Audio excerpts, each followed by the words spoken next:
Asia, a region that drinks so much tea that it has become a defining feature of Asian culture, is increasingly switching to coffee. But not just any coffee. They're switching to cheap, flavorless, instant coffee. That is not something I like to hear. From Seoul, South Korea, you're listening to Asia News Weekly.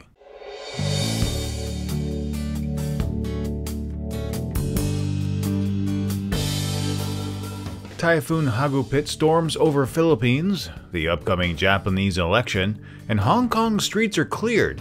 These stories and more are on the December 12th edition of Asia News Weekly.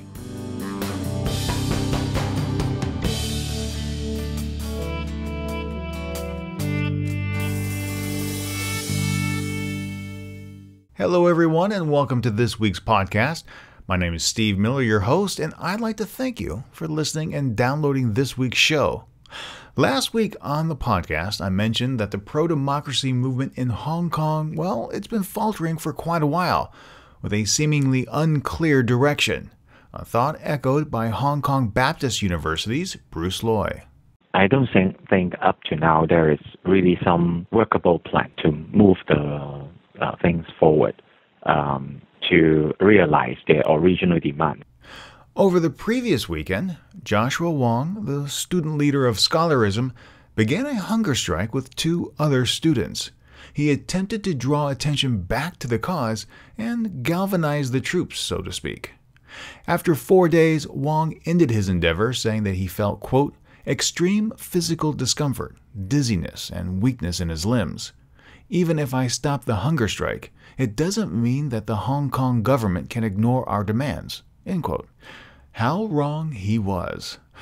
As a government, we won't accept any illegal actions, or actions like a hunger strike, to convince us to make any concessions, said Secretary for Constitutional and Mainland Affairs Raymond Tam, which brings us to the latest developments. Tuesday, it was announced that the city's High Court gave authorities permission to tear down street barricades, tents, and other obstructions from the protesters' main camp in the Admiralty District near the government headquarters, and it was suspected that thousands of police would be on hand to ensure that dismantling would take place. Police spokesman Chung Tak-kung said police would implement the order Thursday morning, clearing away street blockades and tents in the central business district. Chung said, quote, police will take resolute actions against anyone who obstructs or violently charges the bailiffs who are executing their duty, end quote. Chung also told reporters police would move obstacles blocking roads if need be, so that the public can resume their normal daily lives. He suggested protesters vacate the area before police action began, saying there, quote, wouldn't be much time for them to pack up their personal belongings, end quote. As Thursday approached, protesters were repeatedly told to pack up and get out of the Admiralty District by 9 a.m. Thursday morning. It was rumored that some 7,000 police officers would be helping the bailiffs to clear the area. Hong Kong Police Superintendent Chung Tak-kung also said, we would like to appeal to those who are still illegally occupying the roads to consider to leave as soon as possible, end quote. A protester named Timothy said, quote, I will stay here as long as possible, but I'm not going to let them arrest me. Why I say that? Because I got arrested a few days ago. I just came out from the police station. I can't bear the risk of getting arrested again, end quote. Scholarism's Joshua Wong said that they had no plans to clash with police. However, the student leaders did call for one last sit-in. Alex Chow, Secretary General of the Hong Kong Federation of Students, said, quote, it's to demonstrate what we're taking part is an act of civil disobedience action. That means although the government and police might use furious action on the protesters, we still resist to the last moment. It's not simply for us to be arrested, but to demonstrate our spirit, and we will resist to the last moment, end quote. The Legislative Council building remained closed Thursday. The public was barred from the area, and this last call for action was condemned by officials. Throughout the protests, one of the defining features of the movement was the artwork generated by those passing through or residing in the tented areas. We've seen various paintings, sculptures, and other works of art created. It was feared that with the last of these crackdowns, this creative form of protest would be lost. Late Wednesday evening, some did their best to try and save them from the would-be doom. We had never seen large-scale political art like this before in Hong Kong. It's a very unique aspect to the protest, said Megan McGruin of the Umbrella Movement Art Preservation Group. When authorities began clearing the sites, there was no opposition. Democratic Party Chief Executive Lam Chung-ting was there showing support for the students and said, quote, "We will stick to the nonviolent principle and will not attack the police. But many members of our Democratic Party will stay here to be arrested by the police and assume our criminal liability. Our principle is clear. We will not do anything to resist the police operation." End quote. Ling A. Xiao, an assistant professor at Southern Methodist University and an activist during the 1989 democracy movement in China, noted that fewer individuals in Hong Kong identify themselves as Chinese, and many see Hong Kong as being different than mainland China. She puts forward the idea that, quote, Beijing's uncompromising stand has led to their increasing bitterness and may irrevocably steer them towards completely rejecting China and their Chinese heritage. End quote.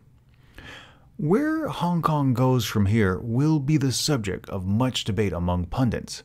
As much as Hong Kongers would like to see universal suffrage in 2017, they've yet to devise a workable plan to actually get there.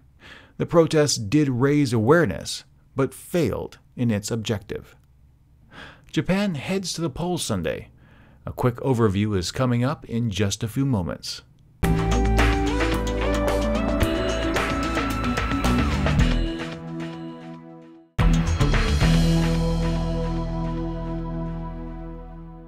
In 2013, Super Typhoon Haiyan raged across the Philippines, resulting in the death of more than 7,300 souls.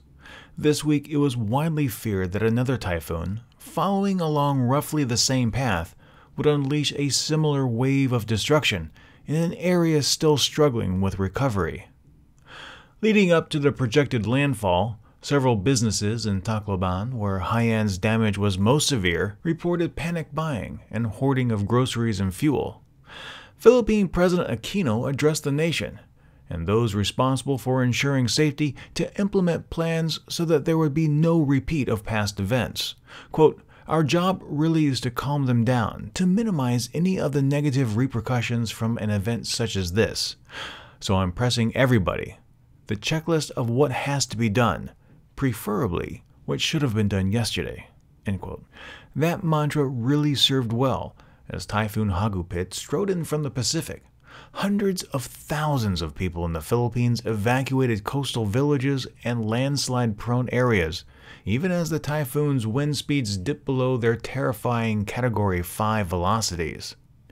Despite planning for the storm and preparing shelters, there just wasn't room for everyone. Tacloban resident Richard Tobias sought refuge in a stone mausoleum located in a nearby Chinese cemetery. He said, quote, "It's better to stay here than in our bunkhouse. This place is not going to be destroyed because it's made of stone compared to our bunkhouse, made of plywood, that can be easily blown off by the wind." End quote. Jojo Moro, who lost his wife, daughter, and mother in Haiyan last year, told the Associated Press, quote, "I'm scared. I'm praying to God not to let another disaster strike us again. We haven't recovered from the first." End quote. Ultimately, approximately 1.7 million Filipinos evacuated or sought refuge in shelters. Quote, "One of the lessons from Haiyan was to evacuate before the storm hits. Evacuate if you live near the sea. Evacuate if you live near trees whose branches might fall on you. That lesson was learnt." End quote, said Philippine Red Cross Chairman Richard Gordon in an AFP interview. When Hagupit did strike, it knocked out electricity, blew over trees, and while injuries and fatalities have been reported, they were nowhere near as great as when Haiyan struck last year. In addition to a weaker-than-expected storm, aid workers were getting ready ahead of time for immediate deployment when seas were once again safe. Marco Abrazado of the Philippine Red Cross explained that in a VOA interview. Most of our equipments are basic health equipments, the field hospital, generators, tents for the families. Relief goods are still being readied here in the warehouse since before the start of the typhoon. The storm slowly traversed the Philippines, bringing with it torrential rain, but not significant storm surge. In fact, by Monday, it had been downgraded to a tropical storm as rain fell on Manila's streets. Authorities said Hagupit wasn't as destructive as Haiyan, in part because of the massive evacuation operations from coastal and landslide-prone areas. However, officials said that they were worried about the storm's heavy rains, which could still possibly trigger landslides and flash floods. At least 27 did perish in the typhoon. The storm then moved out into the South China Sea Tuesday, continuing on a western track towards Vietnam, where eventually all storm signals were lifted. One side effect of Hagupit's landfall will be on the economic side. Some are expecting food prices to remain higher than normal in the coming months, much as they did after Haiyan. Now, I am extremely thankful that casualties were low in this storm, but to those families affected, one death is still far too great. The Philippines did an incredible job in preparing its residents ahead of a potentially devastating storm, and I'm sure it played an extremely important role in how few lives were actually lost.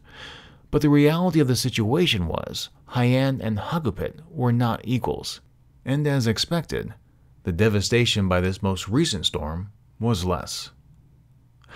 China's President Xi Jinping continues to crack down on graft, the latest hit after this. Sunday, December 14th, Japan will head to the polls in a snap election called by Prime Minister Shinzo Abe. He dissolved the lower house of parliament following a tour of top-level Asian summits and is using this vote to seek validation of his economic policies amidst a recession worse than previously thought. Abe's ruling coalition has enjoyed a near 70% majority in the lower house of parliament. However, when the vote was originally announced, it was suspected that the margin of victory needed to ensure passage of any legislative matters would slip away. That no longer appears to be the case. The Asahi, Nikkei, and Yomiuri newspapers all predicted gains in the lower house from the election, and could see the LDP take somewhere between 300 and 317 seats. If this is true, it would mean Abe would have an even easier time pushing through his policies than before, despite growing dissent that Abenomics hasn't been fruitful. The Yomiuri Shimbun also predicted that the Democratic Party of Japan will capture more seats than it has now, but that it will fail to break the 100-seat mark, which its leader, Banri Keita, said is the party's goal.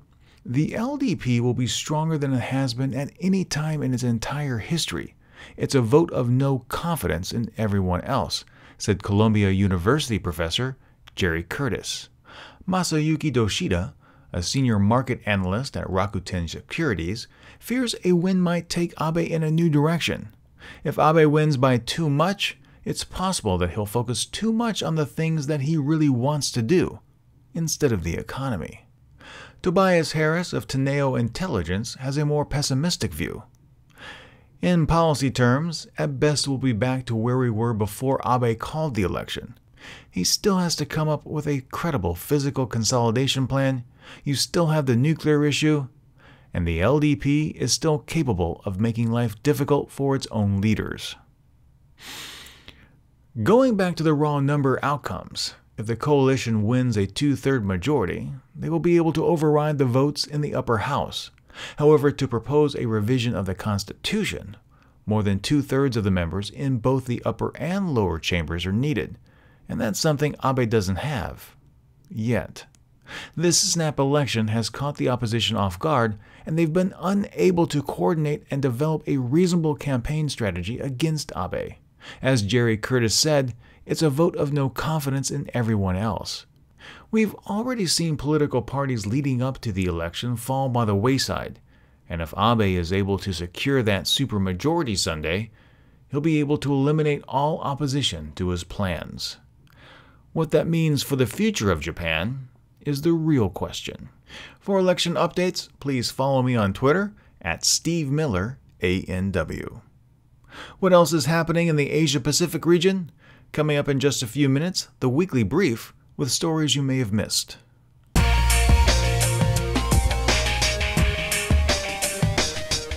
Over the past 2 years, Xi Jinping has initiated a number of programs aimed at extending China's influence and cleaning up politics to solidify his control across all levels of power.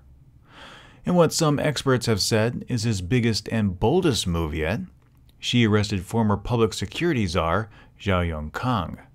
Zhao represents the highest level official to be taken down in Xi's war on graft. Previously, there was some uncertainty as to the type of punishment Zhao might face and if he might be able to escape criminal trial, but the announcement he would face legal action puts an end to speculation, said analyst Chen Gang of the East Asian Institute.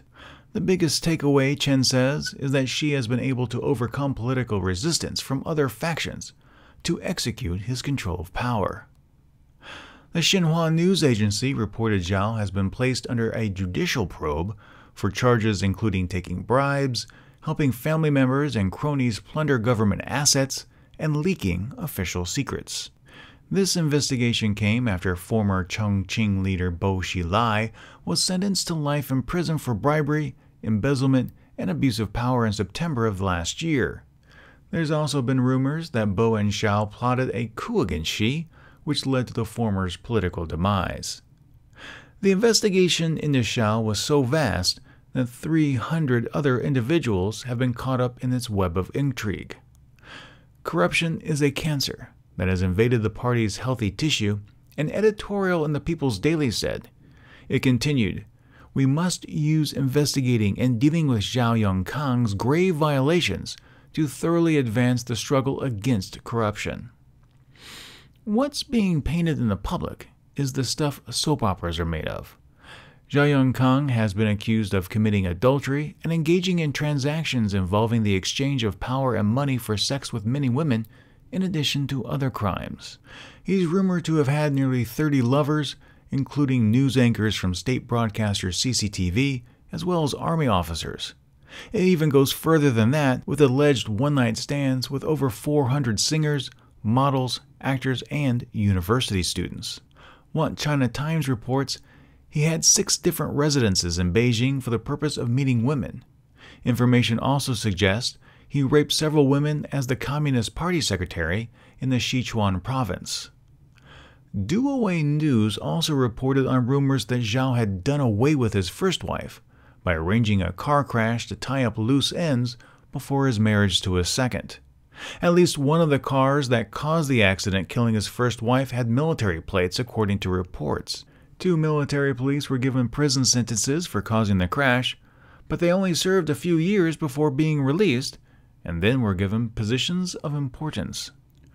Xi's pursuit of corruption just happens to be gender neutral.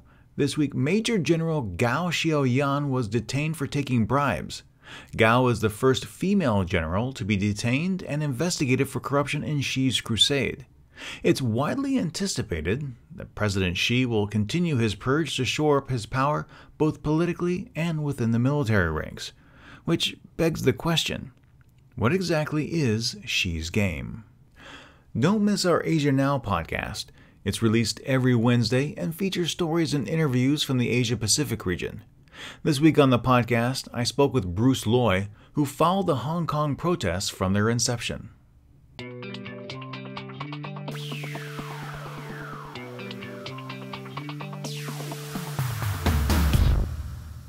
What's been happening? I'm Michael Farrell with the Weekly Brief. Prisoners account for 2/3 of all organ transplants in China. But if a recent report from Chinese state media pans out, that statistic won't be true for long. Last Thursday, reports surfaced that the country plans to stop harvesting organs from prisoners by this New Year's. Huang Jiefu, head of China's Organ Donation Committee, said that only voluntarily donated organs will be used from then on. Already, 38 transplant centers from around the country have stopped using forced donations. However, activists are concerned that the announcement will force the practice underground. One researcher at the Laogai Research Foundation in the U.S. told Radio Free Asia, without transparency and oversight, China could still coerce prisoners to agree to a quote-unquote voluntary donation. Xie Jiaye, head of the California-based America-China Association for Science and Technology Exchange, also commented that the wheeling and dealing common in China will further complicate the issue. A Swiss man is free this week after escaping from the Abu Sayyaf rebel group in the southern Philippines. During a Philippine army assault on the rebel camp, Lorenzo Vinciguerra took the opportunity to escape, but not before receiving a face wound while wrestling for a weapon with one of his captors. Vinciguerra was originally abducted with a Dutchman named Ewald Horn back in February 2012. They were on an expedition to photograph a rare bird, the endangered Sulu hornbill. Abu Sayyaf is a recognized terrorist group who wants to establish their own Muslim state in the southern Philippines. And to this end, they have been making attacks and taking hostages in the Philippines for over a decade. Including Mr. Horn, they still hold an estimated 14 Filipino and foreign hostages for ransom. Rebel groups like Abu Sayyaf are also suspected of a bus bombing this week in the Philippines on Tuesday that killed 9 people. To deal with the threat of Abu Sayyaf, Philippine President Aquino has taken a more direct approach than in the past, attacking Abu Sayyaf forces directly despite the risks it poses to their hostages. An important meeting is being held today to discuss the impacts of the planned Don Sahong Dam along the Mekong River in Laos. If completed, the dam will have serious repercussions for the people and environment of Laos, but also downstream in Thailand, Cambodia, and Vietnam. An environmental impact report was made on the dam last year. However, Voice of America sources say that the report was not up to international standards and was not well researched. Environmentalists further add that the dam will have broad repercussions affecting tourism, fishing industries, agriculture, and biodiversity along the Mekong. For example, it will hinder efforts to save endangered species like the Irrawaddy dolphin. Sadly, while meetings like the one today are supposed to give the public a chance to voice their concerns, activists believe their cries are falling on deaf ears. Amy Trandom, spokeswoman for U.S.-based environmental group International Rivers, said about the meeting, quote, "We have many concerns regarding the legitimacy of the process. It's clear that in many ways this is simply a rubber stamping effort made by the Lao government," unquote. Another Japanese newspaper is in hot water this week after an editorial error. The Sankei Shimbun, whose former Seoul bureau chief began his trial last month for allegedly defaming Korean President Park Geun-hye, apologized last Saturday for an anti-Semitic advertisement that ran in their November 26th edition. The ad promotes a series of books that, among other things, claims that Prime Minister Shinzo Abe's 2012 government was the result of a Jewish plot for world domination, and that the Jewish Holocaust is a fiction created by the Soviet Union.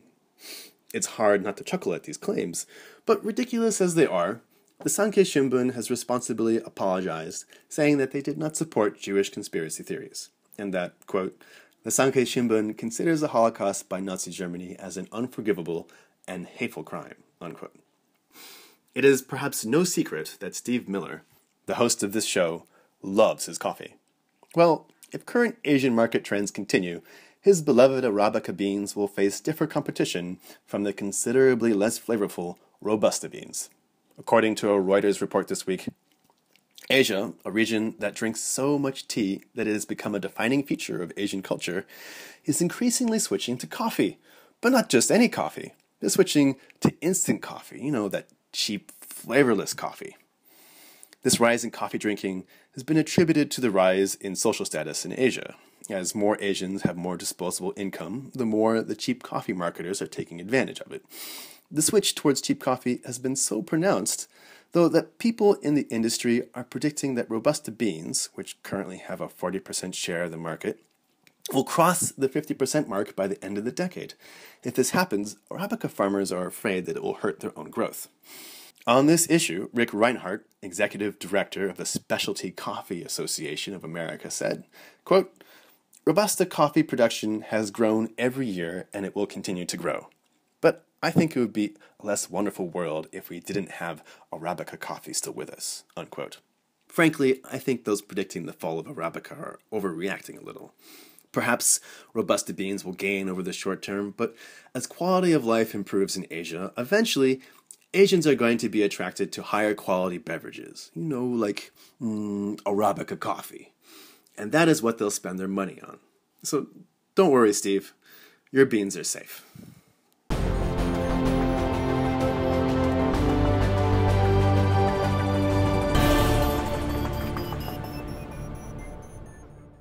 Well, Michael, I am certainly relieved to know that my coffee beans are safe. Thanks again for filing the weekly brief. But I do need to say that I actually do love Robusta and Liberica beans. Over the years, they have produced some of the best coffee brews I have ever had. Now, we're coming to the end of the podcast, and this is the portion of the podcast where I like to highlight a few of your comments that you've sent in over this past week. Now, first up is one from Zachary Thompson, and he left this on our Asia Now podcast about North Korean and South Korean unification. Korea can learn nothing from Germany, or at the very least, what not to do. For all the superficial resemblances, like being split in two, Korea will be, and needs to be, an entirely different situation. Tuba Buddha and Critique Cat continue the conversation, but this time focusing on economic issues, the difficulties involved, and the possible pitfalls and benefits of unification. Wikipedia had this to say on our Asia Brief story on Seoul's inability to pass a human rights charter because of a Christian group's opposition to gay rights protections. That's very sad and scary. When I posted a story to Facebook about how the yen has reached its lowest value in years compared to the dollar and asked the question, would that spur travel to Japan, travel blogger Chris Bakke said, no way, still too expensive compared to Korea, and doesn't change the real price of airfare. Expect tourism to remain flat or slightly down to Japan and Korea next year. Thank you to everyone who took the time to leave a comment last week. I really do appreciate it, and I hope you'll continue to do so this week by taking a moment to share your thoughts about the stories in the comments on Facebook or Twitter. Now, if you haven't found us, if you go to Facebook, just go to facebook.com/Asian News Weekly. You'll find our Facebook wall there, or you can tweet at Asian News Weekly on Twitter. You can also send an email to the show with your questions, your feedback, or even your audio comments. Just drop a line to podcast@asiannewsweekly.net. If you enjoyed this week's podcast or know of someone who might, I hope you'll share it with them. You can subscribe to this and other podcasts on our website. Just click the subscribe tab at the top or the big iTunes and Stitcher buttons. Subscribing is free, and when you do, the next episode is delivered right to you.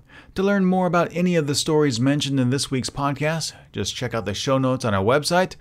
I am going to be back on Monday morning with the Asia Brief podcast, but until then, thank you very much for listening, and until next time, I'm Steve Miller.